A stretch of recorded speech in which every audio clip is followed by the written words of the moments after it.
আমাকে সিগারেট খাওয়া অবস্থায় পাশের বাসার সুমি আন্টি দেখে ফেলে। রিক্সা থামিয়ে উনি আমার দিকে বিরক্তিকর চোখে তাকিয়ে আবার রিক্সা নিয়ে চলে গেল। মুভির পোস্টার দেখে যে আন্টি মুভির পুরো কাহিনী বানিয়ে বানিয়ে মাকে বলে দেয়, সেই আন্টি আজ কিনা আমাকে সিগারেট খাওয়া অবস্থায় দেখেছে। উনি তো আজ মাকে গিয়ে বলবে আপনার ছেলে একসাথে যুগলবন্দি করে সিগারেটের ভিতর ভরে খাচ্ছে। আমি সিগারেটটা নিভিয়ে দৌড়ে বাসায় গেলাম। বাসায় গিয়ে দেখি আন্টি সোফায় বসে আছে। কত বড় বদ মহিলা, বিচার দিতে বাসায় এসে গেছে। আমি তখন বয়ার্থ স্বরে ছোট বোনকে দেখে বললাম, মা কোথায় রে? ছোট বোন তখন বলল, মা গোসল করছে। ছোট বোনের মুখে কথাটা শুনে একটু স্বস্তির নিঃশ্বাস নিলাম।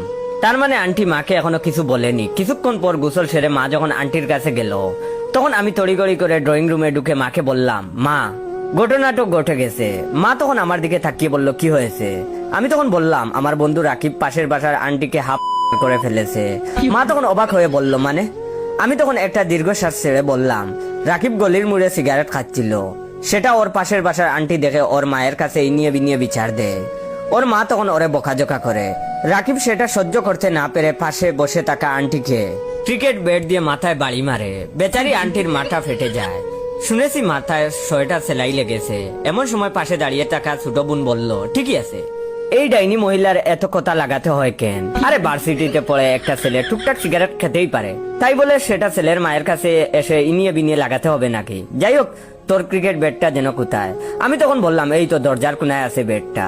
সুমি আন্টি তখন বয়ার্থ চোখে একবার আমার দিকে তাকায়, আরেকবার দরজার পাশে রাখা ক্রিকেট ব্যাটের দিকে তাকায়। মা তখন আন্টিকে বলল, শুনলেন ভাবি, আজকালকার ছেলেরা কতটা নিষ্ঠুর। তা ভাবি, আপনি যেন কি বলতে এসেছিলেন? আন্টি তখন আমতা আমতা করে বলল, না না ভাবি, কিছু না, আমি যাই, এখন চুলোয় তরকারি বসিয়ে এসেছি। তারপর আন্টি চলে গেল। আমি তখন নিজের রুমে হাত পা ছড়িয়ে শুয়ে রইলাম। এমন সময় ছোট বোন এসে বলল, তাড়াতাড়ি 200 টাকা দে। আমি তখন ওর দিকে তাকিয়ে বললাম, মানে টাকা কিসের? ছোট বোন তখন মুচকিয়ে এসে বলল, তোকে সাপোর্ট দেওয়ার জন্য। গলির মুড়ে আর কেউ না, তুই সিগারেট খেয়ে আন্টির কাছে ধরা খেয়েছিলি। এখন তুই যদি আমার টাকা না দিস, মাকে পুরো সত্যিটা বলে দিব। আমি তখন কোনো উপায় না দেখে ছোট বোনকে 200 টাকা দিয়ে দিলাম। তারপর একদিন রেস্টুরেন্টে আমার গার্লফ্রেন্ড সুমাইয়া আমায় নিজ হাতে খাইয়ে দিচ্ছিল। তখন খেয়াল করি সুমি আন্টি দূর থেকে সেটা দেখছে। হঠাৎ সুমি আন্টি রেস্টুরেন্ট থেকে বের হয়ে গেল। আমি তখন সুমাইয়াকে বললাম, আমায় এই মুহূর্তে তাড়াতাড়ি বাসায় যেতে হবে। সুমাইয়া তখন অবাক হয়ে বলল, আরে খাবারটা শেষ করে যাও। আমি তখন তাকে যেতে যেতে বললাম, রেস্টুরেন্টের খাবার সব সময় খেতে পারবো, তবে এই মুহূর্তে বাসায় না গেলে বাসার খাবার আর কপালে জুটে কিনা সন্দেহ। বাসায় ঢুকে দেখি সুমি আন্টি ও সবে মাত্র বাসায় ঢুকেছে। আমি তখন বাসায় ঢুকে তড়িগড়ি করে মাকে বললাম, মা তোমার রক্তের গ্রুপ কি? মা তখন বিস্মিত হয়ে আমার দিকে তাকিয়ে বলল, ও পজিটিভ। কিন্তু কেন? আমি তখন কপালে হাত দিয়ে বললাম, সর্বনাশ, আমার তো ও নেগেটিভ রক্তের দরকার ছিল। আসলে ওই দিন যে আন্টিকে আমার বন্ধু রাকিব হাফ করেছিল, আর সেই আন্টিকে 95% করে ফেলেছে। মা তখন অবাক হয়ে বলল, মানে কি? আমি তখন একটু দম নিয়ে বললাম, আর বললো না, রাকিব ওর এক মেয়ে বান্ধবীকে নিয়ে রেস্টুরেন্টে খাচ্ছিল। ওই মহিলা রাকিবের মায়ের কাছে বিচার দিয়েছে, সে নাকি গার্লফ্রেন্ড নিয়ে রেস্টুরেন্টে গিয়েছিল। এমন মিথ্যা অপবাদ শুনে রাকিব সহ্য করতে পারেনি, তাই পাশে থাকা ফুলদানি নিয়ে রাকিব ওই আন্টির মাথায় মেরেছে। বেচারি আন্টি এখন আইসিইউতে মৃত্যুর সাথে লড়াই করছে। ইমার্জেন্সি ও নেগেটিভ রক্তের দরকার। এমন সময় ছোট বোন চিৎকার করে বলল, উচিত শিক্ষা হয়েছে ওই মহিলার। আরে ভার্সিটিতে পড়ে একটা ছেলে মেয়ে বান্ধবী নিয়ে রেস্টুরেন্টে খেতেই পারে, তাই বলে মিথ্যা অপবাদ দিবে? তা ভাইয়া কিসের ফুলদানি ছিল রে? আমি তখন আমতা আমতা করে বললাম, এই মানে মাটির ছোট ফুলদানি ছিল আর কি। ছোট বোন চিন্তিত স্বরে তখন বলল, মাটির ফুলদানি ছিল বলেই ওই মহিলা আইসিইউতে ভর্তি। আমাদের বাসার মতো পিতলের ফুলদানি থাকলে এই মহিলা এতক্ষণে ইন্নালিল্লাহ।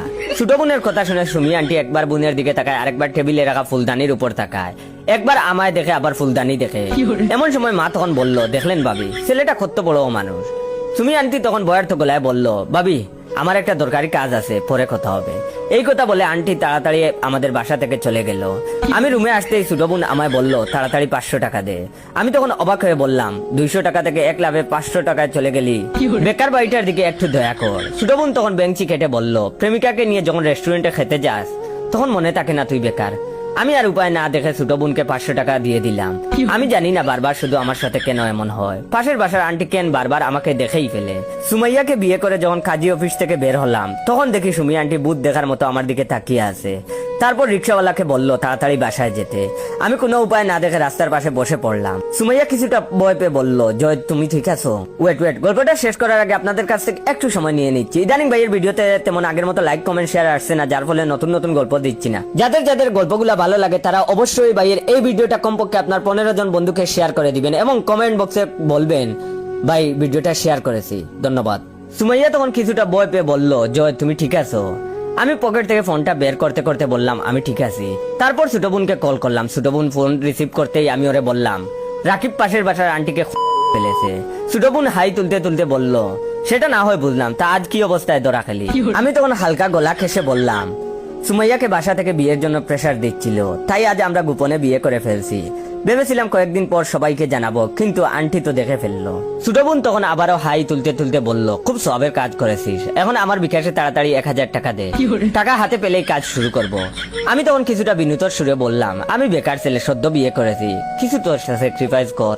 ছোট বোন তখন বলল, বিয়ে করার সময় মনে ছিল না তুই বেকার? আচ্ছা যা 500 দে।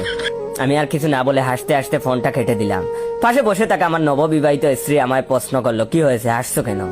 আমি তখন আবারও হেসে উত্তর দিলাম, কিছু না বউ। আমার মুখ থেকে বউ ডাক শুনে সুমাইয়া লজ্জায় মাথা নিচু করে মিটমিট করে হাসতে লাগলো।